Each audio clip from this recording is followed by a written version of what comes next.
saya memberikan kesempatan kepada pemateri-pemateri kami untuk membaca dan mempresentasikan materi kami. Pemateri yang pertama yaitu Yolanda Banzer, yang kedua Nuno, yang ketiga Erika. Mengingat karena waktu yang membatasi kita, langsung saja memberikan kesempatan kepada ketiga pemateri kami dari kelompok 4 untuk membaca materi kami. Kepada saudari-saudari, waktu dipersilahkan. Baik, pertama-tama saya akan menjelaskan 5 kode etik keperawatan Indonesia. Sebelum itu, kita harus mengenal organisasi PPNI atau Persatuan Perawat Nasional Indonesia, yang dimana didirikan pada tahun 1974, yang merupakan organisasi profesi resmi yang menyusun kode etik keperawatan Indonesia. Ada 5 kode etik keperawatan Indonesia. Yang pertama yaitu perawat dan klien. Saat bertugas, perawat akan dihadapkan oleh banyak klien yang tentunya tidak dapat memilih klien seperti apa yang mau dilayani. Oleh sebab itu, kode etik keperawatan mengatur hal tersebut.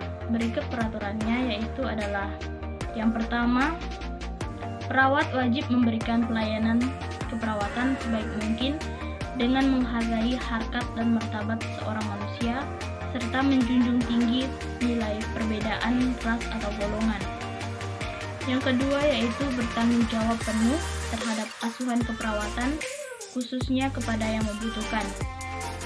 Dan yang ketiga, perawat wajib menjaga suasana lingkungan saat memberikan pelayanan keperawatan dengan menghormati setiap nilai-nilai yang dimiliki klien seperti budaya, adat istiadat, serta keyakinan dalam agamanya.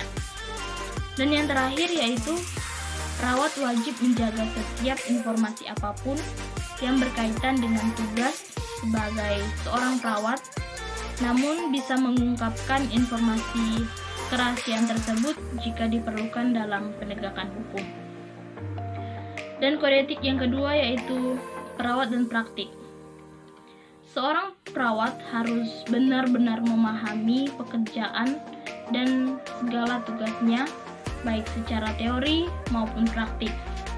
Berikut peraturan yang harus perawat tekuni. Yang pertama, perawat wajib untuk selalu meningkatkan kompetensi baik soft skill ataupun hard skill secara berkelanjutan. Dan yang kedua yaitu perawat wajib menjaga dan meningkatkan mutu pelayanan keperawatan dengan menerapkan keilmuan, kompetensi, serta nilai kejujuran secara profesional sesuai dengan kebutuhan klien. Dan yang ketiga yaitu setiap keputusan yang diambil didasarkan atas informasi yang akurat serta dapat mempertimbangkan kompetensi seseorang apabila hendak melakukan konsultasi, memberi delegasi, dan menerima delegasi. Dan yang terakhir yaitu selalu bekerja sebaik mungkin secara profesional untuk menjaga serta menjunjung nama baik profesi keperawatan. Dan yang ketiga yaitu perawat dan masyarakat. Perawat dan masyarakat mempunyai tanggung jawab untuk menjadi pelopor dalam hal pemenuhan kebutuhan kesehatan.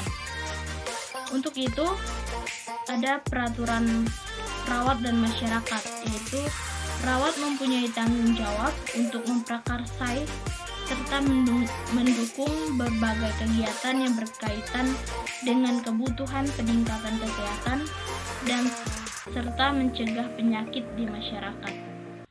5. Perawat dan profesi.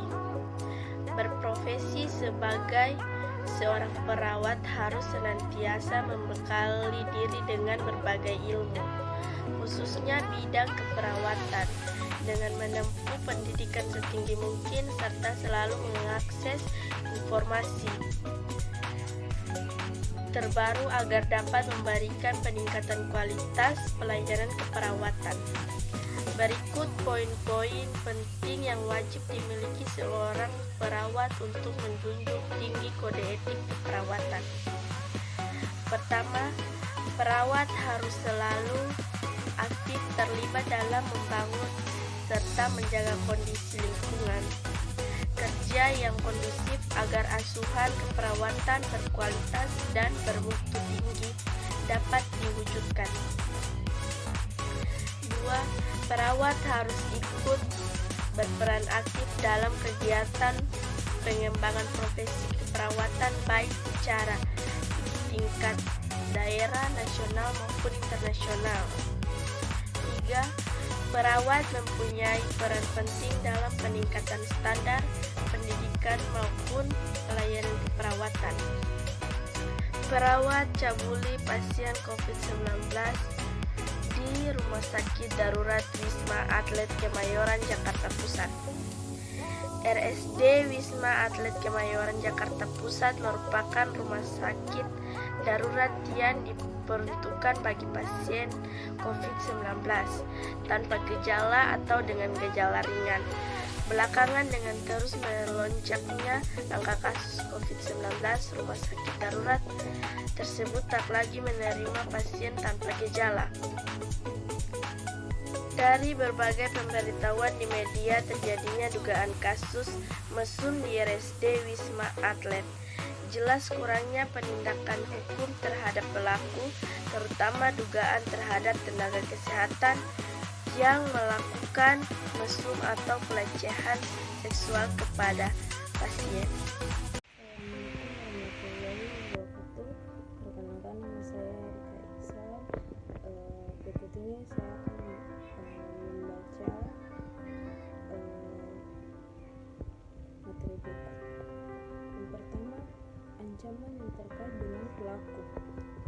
Mereka melakukan perbuatan yang terjadi di kamar mandi dan di saat ini telah diancam pasal 36 tentang pornografi, pasal 45 ayat 1 dan 27 ayat 1 tentang UU ITE dengan hukuman 10 tahun penjara.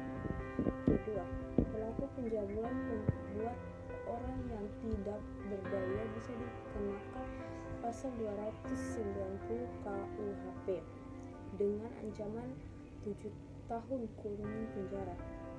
Yang berikut, advokat kondang dan pengamat kebijakan publik Togar Situmorang SHMH MAP CLA mengungkapkan sangat menyayangkan akan adanya kejadian yang terjadi tersebut, di mana saat ini kita semua sedang fokus menangani wabah virus corona. Namun dicederai dengan adanya kasus ini, peristiwa pelecehan oleh perawat tersebut merupakan pelanggaran sumpah perawat, kode etik perawat sekaligus pelanggaran.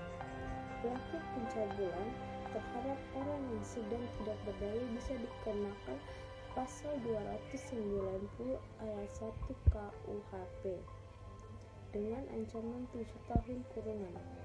Selain itu, sebagai sebuah profesi, perilaku perawat di rumah sakit juga diatur dalam kode etik keperawatan, di mana disebutkan bahwa perawat harus menunjukkan perilaku profesional serta senantiasa menjunjung tinggi nama baik profesi. Berikutnya, Togar juga mengatakan pelecehan tersebut terhadap pasien merupakan pelanggaran kode etik berat.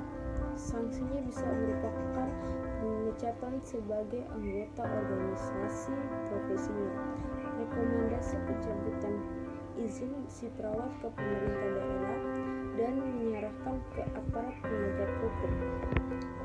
Dalam hal tersebut, perawat bersikap tidak profesional melalui bentuk pelecehan terhadap pasien sehingga merusak nama baik profesi, maka izin praktik perawat tersebut dapat dicabut dan dapat dikeluarkan dari organisasi keperawatan. Implikasinya akan sulit bagi perawat tersebut untuk kembali bekerja sebagai perawat. Itu saja materi saya. Baik, itulah hasil presentasi kami dari kelompok 4 terkait